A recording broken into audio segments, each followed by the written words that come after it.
Have you ever paused to think about how we really know if a medical test, like an MRI or, an X-ray, is truly effective? Especially when you factor in patient specifics, things like age, or maybe even the experience of the doctor reading the results. Today we're diving into a really quite groundbreaking 1988 paper by Tosteson and Colin Begg. It basically revolutionized how we use these things called receiver operating characteristic curves, or ROC curves, to Yeah. answer exactly that kind of question. Yeah, and ROC curves, they're pretty fundamental tools for evaluating diagnostic tests, right? They give you that visual trade-off between false positives and true positives. It's crucial stuff. But the real mission for us today is to unpack how this specific methodology allowed us to get way beyond just simple accuracy, how it let us actually incorporate all those rich, complex details from individual patients. It brought this whole new level of sophistication. Right, because traditionally, getting that clear picture with ROC curves, it wasn't easy. They kind of struggled to directly include what we call covariates. Those factors like patient age, disease stage, maybe even which specific doctor read the scan. Exactly. And the way people dealt with it often involved chopping up the data into these tiny, tiny subgroups, which honestly often made proper analysis almost impossible. Yeah, like trying to understand a whole orchestra by just listening to one violin here, one trumpet there, you lose the whole picture. Precisely. And that's where the real aha moment came with this generalized ordinal regression model they propose. Think of it as just a much smarter, more efficient way to look at diagnostic test results. Instead of just forcing everything into positive or negative, it could handle more nuanced rating data, categorical data. Which is super common in medicine, right? Like radiologists using a 5-point scale. Exactly. Definitely normal all the way to definitely abnormal. This model could finally process that kind of detailed information directly without sort of squashing the granularity. Okay, so here's where it gets really interesting. The model uses two different sets of parameters, location and scale. Let's start with location. Right, the location parameters, they called them alpha. These essentially tell you the extent to which the test result is associated with each variable you're looking at. Okay, so what does that mean practically? Like if you have different doctors reading scans. Well, here's the cool part.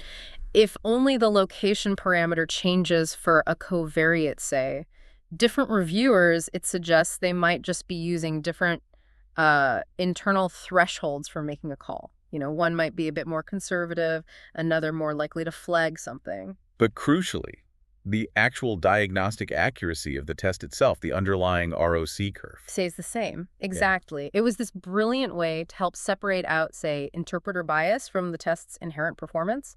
A huge step. Okay, wow. So that's location. What about the scale parameters, beta? So beta controls the spread, or the distribution of those response categories.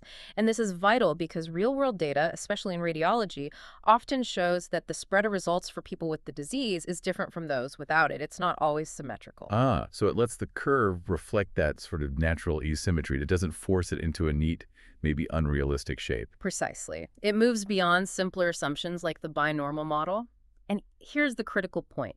For a covariate to actually define a different ROC curve, meaning the test's accuracy genuinely changes based on that factor, like maybe it works better in older patients, it needs to influence the regression through an interaction term. An interaction term. Yeah. Affecting either location or scale. Either or both. That interaction is the key to saying, okay, this factor changes how well the test performs. It's absolutely essential for digging into things like inter-observer variability, understanding why different doctors might get different results, and if it's the test or the interpreter. Okay, so this model untangles all these influences. How did that translate into, real-world benefits in the clinic? Well, a major one is assessing the incremental diagnostic value of a test. You can finally get a clearer picture of how much useful information a new test adds beyond what you already know about the patient from other clinical data. That sounds incredibly useful, and you mentioned it's versatile. Very. It can even handle things like temporal variation. You could include, say, the calendar date as a continuous covariate to see if a test's performance subtly drifted over time. Maybe imaging equipment improved or interpretation standards changed. And the math behind it, these link functions, like probit and logit. Yeah, those just help ensure the model is smooth and flexible. They tend to give pretty similar results in practice, which makes the whole approach quite robust and adaptable. The paper even gives a concrete example, right? Something about liver metastases. That's right. Analyzing ultrasonography for liver mets in patients with breast cancer versus colon cancer.